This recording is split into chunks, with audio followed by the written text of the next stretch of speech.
Om Swastiastu. Perkenalkan, nama saya Gusti Agung Yudi Pratama Putra, NPM 183212148, kelas C10. Baik, di sini saya akan menjelaskan tentang teknologi informasi dan global persaingan. Perkembangan teknologi transportasi termasuk transportasi udara jet, dingin wadah penyimpanan, dan pembawa laut besar, mengubah sifat perdagangan dunia di 50 tahun bertahun-tahun. Setelah Perang Dunia Kedua, perdagangan elektronik atau e-commerce telah selamanya mengubah sifat persaingan di seluruh dunia. Jarak geografis menjadi semakin kurang relevan dalam merencanakan strategi global. Informasi yang dimiliki manajer tentang keadaan operasi perusahaan hampir nyata. Waktu secara rutin, Chief Elevator Official. Perusahaan dapat mengetahui penjualan harian sebelumnya, sehingga 1 sen dan dapat diberitahukan tentang peristiwa yang tren sekarang. Bukan di beberapa bulan, tapi berbulan-bulan. Ketika memungkinkan, sudah terlambat untuk melakukan sesuatu tentang mereka. Pada pertengahan tahun 1990-an, Pulpo menghadapi dilema rantai pasokan klasik. Untuk apa saja alasan mungkin hanya selera konsumen yang berubah-ubah. Setelah sepanjang tahun, perusahaan menemukan dirinya dengan persediaan kelebihan mobil hijau. Penjualan dan pemasaran tim merespon dengan tepat dengan mengembangkan program penawaran, diskon, dan rabat untuk mendorong kendaraan hijau melalui saluran distribusi. Pengecer top seperti Walmart dan Tory Air mendapatkan informasi dari toko mereka di seluruh dunia setiap 2 jam melalui telekomunikasi, yang memungkinkannya untuk mendapatkan informasi yang lebih cepat dan lebih akurat tentang persediaan dan pergerakan produk oleh daring and push-check. E-commerce was on the team by electronic data intelijen atau EDI. Masalah pemantauan untuk perusahaan juga berkurang seperti halnya dokumen.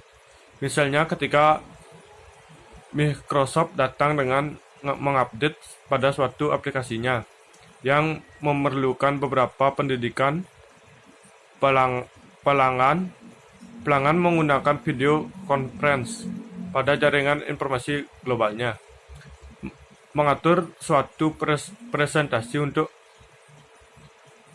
personel yang relevan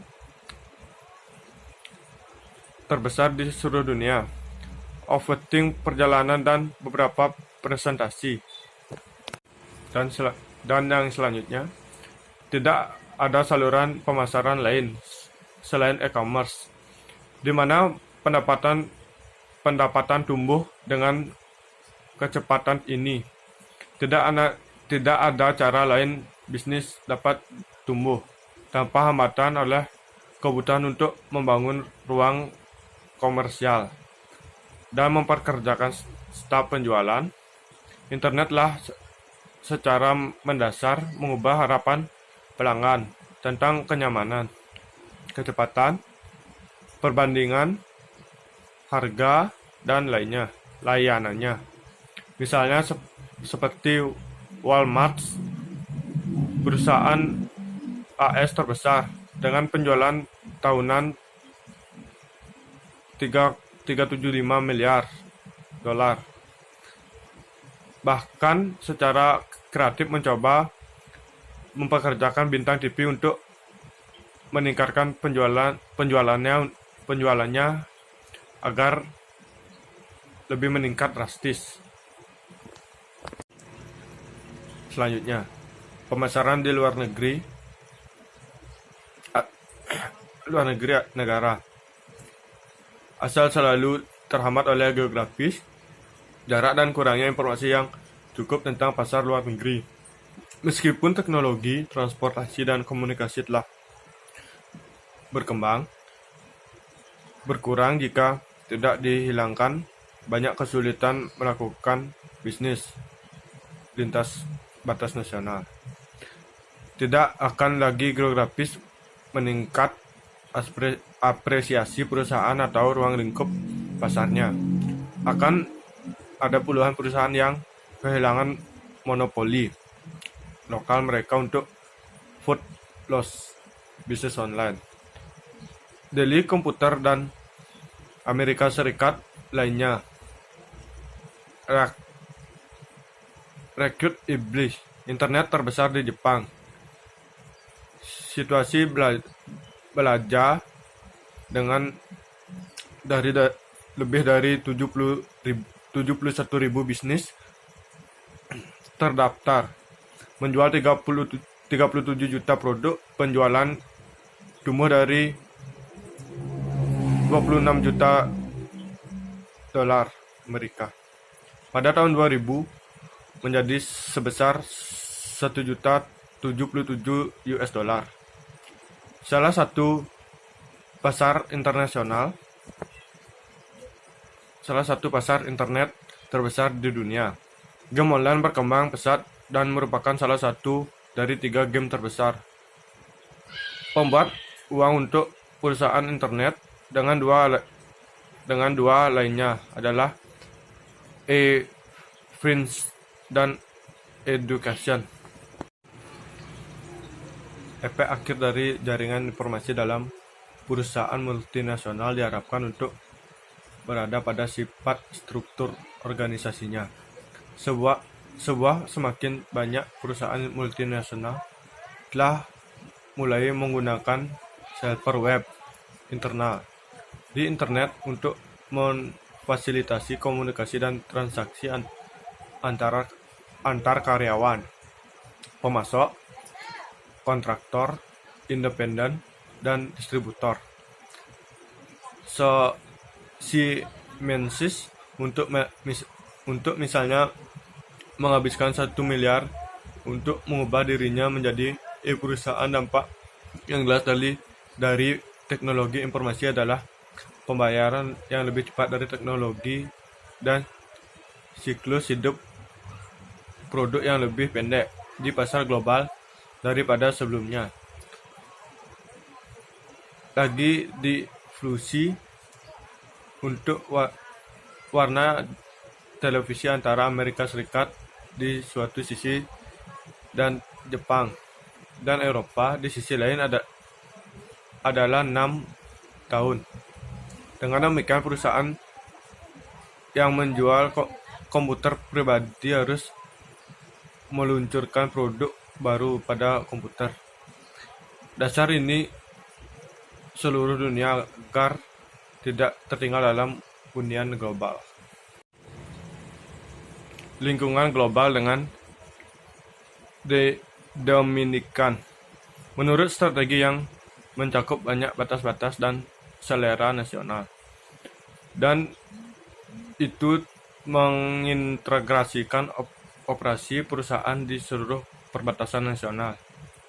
Strategi ini benar-benar bersifat global dan telah melampaui orientasi ekonomis yang berfokus pada negara-negara atau otoritas polistes, terfokus multinegara dari banyak perusahaan multinasional pada pertengahan abad ke-20.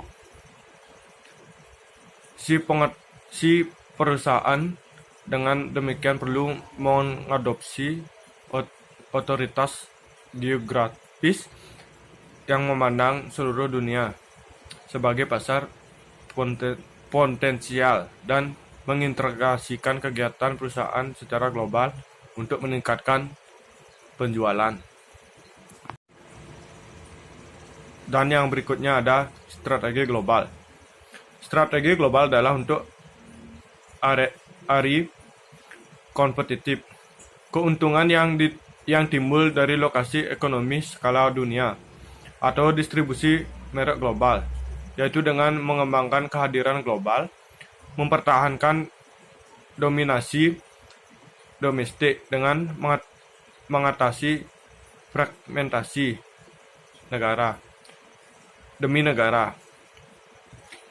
Industri global didefinisikan sebagian di mana posisi komparatif perusahaan itu di suatu negara dipengaruhi oleh posisinya di negara lain, negara-negara, dan sebaliknya. Pada saat ini, lebih dari setengah penumpang sedan yang dijual di Amerika Serikat adalah merek impor, dan lebih dari setengah kendaraan papan nama asing olahraga dibuat di Amerika Serikat adalah permainan asing yang menghidupi. Kembali ke bisnis. Mobil Amerika dan mengubah Amerika Serikat menjadi pusat industri global. Ini dikarenakan hampir setiap industri memiliki global atau berpotensi global. Beberapa industri memiliki lebih banyak aspek yang global dan internis. Memang sebuah kasus telah dibuat bahwa globalisasi pasar telah mencapai bahwa selera konsumen di seluruh dunia telah menyatu dan membawa upaya perusahaan tak henti-hentinya untuk mendorong selera konsumen untuk konspirasi. 4 utama kekuatan yang menentukan potensi globalisasi industri disajikan dalam. Yang pertama ada kekuatan pasar. Di kekuatan pasar ada pendapatan per kapita berkumpul di antara negara-negara industri yang ada di dunia. Konspirasi gaya hidup dan selera yang dimiliki oleh konsumen. Yang ketiga, revolusi dalam teknologi informasi dan komunikasi, misalnya komputer pribadi, fax mesin, dan internet. Keempat, meningkatnya perjalanan internasional menciptakan konsumen global yang memiliki pengetahuan tentang produk dari banyak negara. Yang kelima, mendorong untuk mengembangkan ikatan global. Yang keenam, penyiaran media global dan regional, misalnya CNN, MTV, Star TV, dan India TV. Dan yang berikutnya, kekuatan biaya. Yang pertama, mendorong skala dan ruang lingkup ekonomi. Lebih lanjut dibantu oleh manufaktur yang fleksibel. Yang kedua, kemajuan dalam transportasi, misalnya FedEx, Webs, DHL, dan Yamato Transport. Yang ketiga, munculnya negara-negara industrial baru dengan kemampuan produktif dan biaya tenaga kerja yang rendah, misalnya Cina, India, dan banyak negara di Eropa Timur. Dan yang selanjutnya, pasukan pemerintah. Pengurangan hambatan tarif dan non-tarif. Penciptaan blok perdagangan, misalnya Uni Eropa, Perjanjian Perdagangan Bebas Amerika Utara, dan Mercosur. Mercosur, pasar umum di Amerika Selatan. Yang ketiga, regulasi banyak industri. Yang keempat, verifikasi di ekonomi yang sebelumnya didominasi negara. Yang kelima,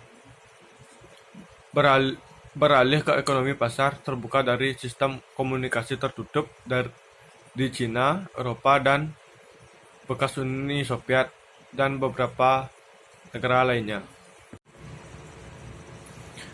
Kekuatan kompetitif. Yang pertama, peningkatan perdagangan dunia.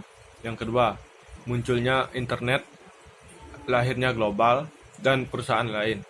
Yang ketiga, lebih banyak perusahaan menjadi geografis daripada ekonomis. Yang keempat, peningkatan pembentukan aliansi strategi global. Dalam strategi multidomestik, perusahaan mengelola kegiatan nasionalnya seperti portofolio anak perusahaannya atau operasi lain di seluruh dunia. Masing-masing mengendalikan semua kegiatan penting dalam yang diperlukan untuk memaksimalkan pengembalian mereka di bidang operasi mereka, independen dari kegiatan anak perusahaan lain di perusahaan. Ada perusahaan yang memiliki tingkat otonomi yang besar, dan kegiatan perusahaan di masing-masing pasar nasionalnya ditentukan oleh kondisi kompetitif di pasar nasional tersebut. Sebaliknya, global strategi mengintegrasikan kegiatan perusahaan di seluruh dunia untuk mengungkap hubungan di antara negara-negara dan diperlukan seluruh dunia sebagai pasar tunggal tanpa batas. Perusahaan yang besar-besar mengoperasikan strategi global adalah geosentris. Perusahaan yang berotoritas ini menganggap seluruh dunia sebagai area operasinya, dan para manajernya pengetahuan kesetaraan dari semua pasar dan mengembangkan sistem yang dapat untuk memenuhi kebutuhan untuk integrasi global untuk skala ekonomi dan ruang lingkup, dan responsif terhadap kebutuhan dan kondisi pasar yang berbeda di belahan dunia. Di satu sisi, geosentris perusahaan mencoba untuk membunuh dua burung dengan satu batu. Perusahaan semacam itu cenderung memutuskan beberapa sumber daya di rumah, beberapa di luar negeri, dan didistribusikan yang lain di antara banyak nasionalnya. Operasi menghasilkan konfigurasi aset dan kemampuan yang kompleks. Pada global berbasis struktur industri yang kompetitif adalah konseptualisasi kedua yang berguna dalam memahami sifat strategi global. Mengidentifikasi faktor struktural kunci yang menentukan kekuatan komparatif dalam suatu industri dan akibatnya probabilitas industri. Pendatang potensial yang pertama. Yang kedua, daya tawar pemasok dapat mengubah struktur industri.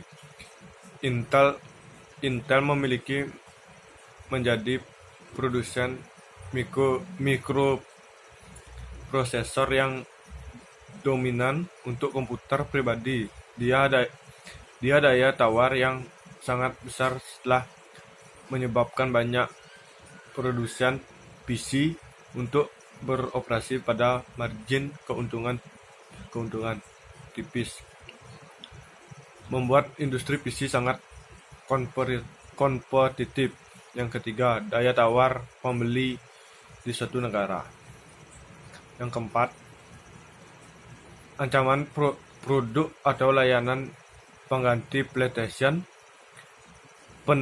Penerus PlayStation terlaris Sony, konsol game komputer yang diperkenalkan pada tahun 2000-an. Berisi 128 bit, Microsoft memiliki 2 kali kekuatan angka-angka mentah Intel yang paling chip platinum canggih yang bisa memutar film DVD, Direction TV digital, dan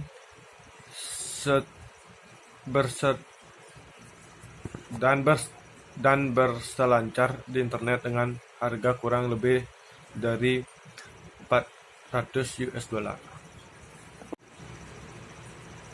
Perusahaan memiliki keunggulan kompetitif ketika mampu memberikan manfaat yang sama dengan pesaing, tetapi makan biaya yang lebih rendah, atau memberikan manfaat yang lebih produk-produk yang bersaing.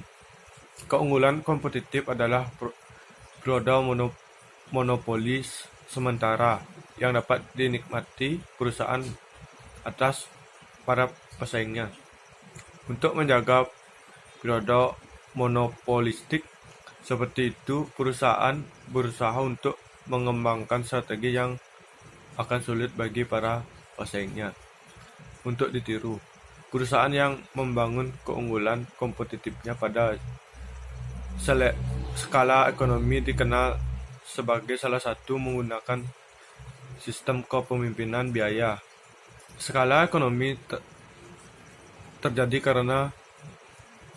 karena tanaman yang lebih besar lebih efisien untuk menjalankan, dan biaya per unit produk mereka berkurang sebagai biaya overhead dialokasikan di seluruh volume produksi yang besar. Skala ekonomi lebih lanjut juga dihasilkan dari pembelanjaan efek. Perusahaan belajar metode produksi yang lebih efisien dengan meningkatkan kumulatif pengenalan dalam produksi dari waktu ke waktu. Semua efek itu cenderung mengidentifikasikan pesaingnya. Setelah tingkat skala ekonomi yang tinggi tercapai, ia memberikan hambatan kuat perusahaan terhadap pendatang baru ke pasar. Pimpinan biaya mungkin rentan terhadap perusahaan yang menggunakan referensi produk strategi untuk melayani kebutuhan pelanggan yang tepat dengan lebih baik. Meskipun orang bisa berpendapat bahwa biaya yang lebih rendah akan menarik pelanggan menjauh dari segmen pasar lainnya, beberapa pelanggan bersedia membayar harga premium untuk fitur produk unik untuk mereka inginkan. Keunikan itu menarik daya beli konsumen.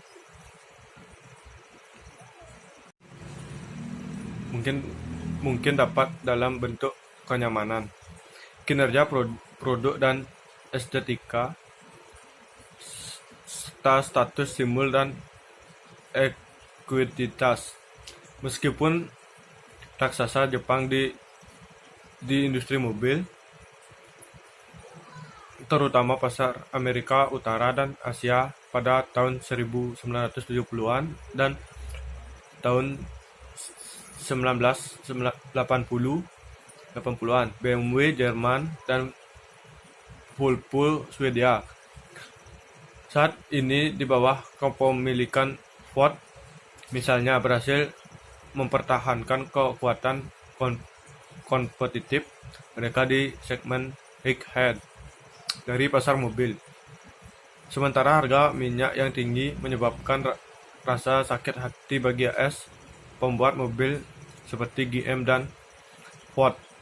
Konsumen AS menyebut mobil kecil Jepang pada bulan Mei 2018, misalnya penjualan Toyota Camry dan Corolla untuk pertama kalinya melebihi pickup F-150 Ford, salah satu kendaraan favorit tradisional di Amerika Serikat. Perusahaan yang lebih kecil daripada manajer strategi diferensi terbatas dengan menjaga ceruk di pasar. Perubahan yang menggunakan strategi niche fokus secara eksklusif pada yang sangat terspesialisi segmen pasar dan mencoba untuk mencapai posisi dominan di segmen itu. Sekali lagi di industri mobil, Ford dan Saab mempertahankan kekuatan kompetitif mereka di industri otomotif. Segmen penggemar mobil sport berdaya tinggi, namun terutama di era global kompetisi pemain nikel mungkin rentan terhadap operator skala besar karena belaka skala ekonomi diperlukan untuk bersaing dalam skala global. Bagi banyak perusahaan, teknologi adalah kunci keberhasilan di pasar, di mana kemajuan signifikan dalam produk. Kinerja yang diharapkan sebuah perusahaan menggunakan kepemimpinan teknologinya untuk inovasi yang cepat dan mengenalkan produk baru kepada konsumen agar bisa menarik konsumen. Namun di dimensi teknologi berarti bahwa setiap keuntungan teknologi bersifat sementara, sehingga perusahaan tidak boleh beristirahat pada kemenangannya. Perusahaan perlu beralih ke sumber keuntungan sementara berikutnya untuk tetap di depan. Teknologi keterampilan pemasaran dan lainnya. Aset yang dimiliki perusahaan menjadi sangat senjatanya untuk mendapatkan keuntungan pada waktunya atas pesaing. Sony memberikan contoh yang sangat baik dari sebuah perusahaan dalam mengejar terus-menerus keuntungan pergerakan pertama. Dalam televisi warna, Tritron perekam video Batman, Wacom perekam video 80 mm, DVD atau disk video digital. Dalam teknologi cengkram sinar biru, contoh lainnya yang menarik di era IT adalah Friedenshield di pada masa itu. Secara umum, pasar yang stabil mendukung strategi penggerak pertama, sementara turbulensi pasar dan teknologi mendukung strategi pengikutnya. Keunggulan kompetitif perusahaan terletak pada kemampuannya untuk mengantisipasi, berkreasi secara efektif untuk memimpin perubahan terus-menerus dan bahkan berirama dalam waktu ke waktu. Perusahaan harus berubah ke yang tidak diketahui dengan membuat banyak langkah kecil untuk menjelajahi lingkungan mereka. Perubahan ini dapat mengambil bentuk sejumlah perkenalan produk yang baru, kecil, cepat, dan murah, dan dapat dilengkapi dengan menggunakan para ahli untuk mengerungi masa depan, membuat analisis strategi untuk mengeksplorasi teknologi baru untuk kedepannya. Dalam pikiran kita bisa memikirkan dua pendekatan utama untuk mendapatkan keunggulan kompetitif. Pendekatan yang berfokus pada pesaing melibatkan perbandingan dengan pesaing pada biaya, harga, teknologi, pangsa pasar, probabilitas, dan lainnya. Kegiatan terkait pendekatan seperti itu dapat menyebabkan keasikan dengan beberapa kegiatan, dan perusahaan mungkin kehilangan pandangan dari pelanggan dan berbagai konstituen. Fokus pelanggan pendekatan untuk mendapatkan keunggulan kompetitif berasal dari analisis pelanggan. Manfaat yang harus disampaikan selain ada bukti yang perusahaan untuk melewati bus pada inovasi karena pelanggan saat ini mungkin tidak ingin inovasi yang mengharuskan mereka untuk mengubah cara mereka beroperasi dalam suatu negara. Pendekatan yang berfokus pada pesaing, kemudian menghadapi tekanan kompetitif yang meningkat, Black atau Decker pindah tegas terhadap globalisasi. Ini melalui sebuah program untuk mengkoordinasikan produk baru, mengembangkan di seluruh dunia untuk mengembangkan produk standar inti yang dapat dipasarkan secara global dengan memodifikasi minimum, memperpanjang R&D, juga ditawarkan skala ekonomi, dan lebih sedikit diduplikasi usaha. Dalam produk baru dapat diperkenalkan cepat, peningkatan perkenalan pada desain, membuatnya menjadi pimpinan global dalam desain direksi. Ini mengkolaborasikan ikatan yang menjadi dua lembaga di seluruh dunia dalam upaya untuk mengembangkan citra yang lebih konteks di seluruh dunia. Black and Decker juga memperkuat organisasi fungsional dan memberikan manajemen fungsional peran yang lebih besar dalam mengkoordinasikan dengan manajemen negara. Akhirnya Black and Decker membeli General Electric di divisi alat kecil untuk mencapai ekonomi skala dunia di bidang manufaktur, distribusi, dan pemasaran. Rencana rekrutmentasi globalnya menghasilkan peningkatan penjualan global sebesar 20% ke rekor $54 miliar, dengan meningkatkan pendapatan 36% menjadi $540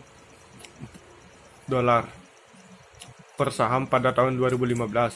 Meski sumber daya keunggulan perusahaan menyediakan daya tahan untuk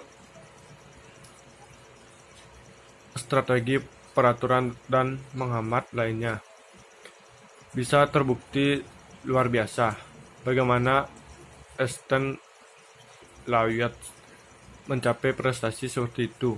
Jawabnya terletak pada kemampuannya untuk mencapai konsumen di hampir setiap sudut dunia dalam kekuatan internalnya dan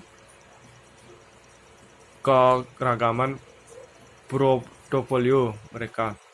Sejak awal operasi internasionalnya, perusahaan semakin melakukan penelitian mendalam untuk meningkatkan kelayakan dan produknya dengan seperti pasar tertentu.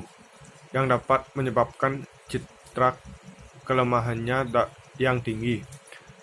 Alasan ini untuk keberhasilan perusahaan terletak pada fokusnya pada global, ekspansi di hadapan para pesaingnya.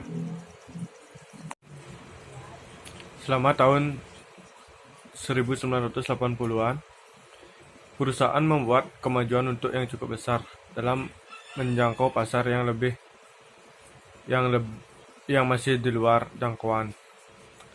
Banyak orang perusahaan-perusahaan Amerika, misalnya pada tahun 1989, Atlas Limited adalah orang Amerika pertama perusahaan kosmetik untuk memasuki bekas Uni Soviet ketika membuka wewangian di Moskow.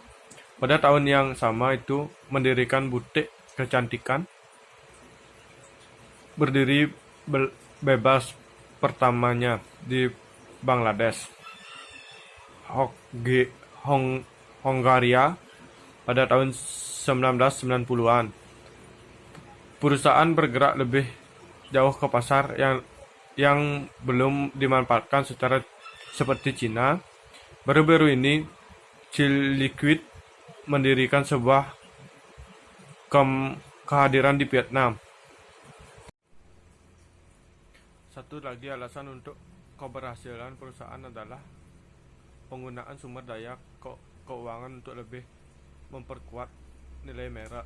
Sejak tahun 1889, perusahaan telah membuka beberapa toko berdiri bebas di luar negeri karena tidak dapat menemukan saluran distribusi yang terdapat untuk mempertahankan standar merek. Filosofi perusahaan untuk tidak pernah mengorbankan ekuiditas merek telah membimbingnya dalam pemilihan saluran distribusi yang sesuai di luar negeri. Dalam Amerika Serikat dan luar negeri, produk dijual melalui seluruh distribusi terbatas, menjunjung tinggi gambar tertentu dan masing-masing merek yang dikembangkan oleh perusahaan tersebut untuk dijual di pasaran global.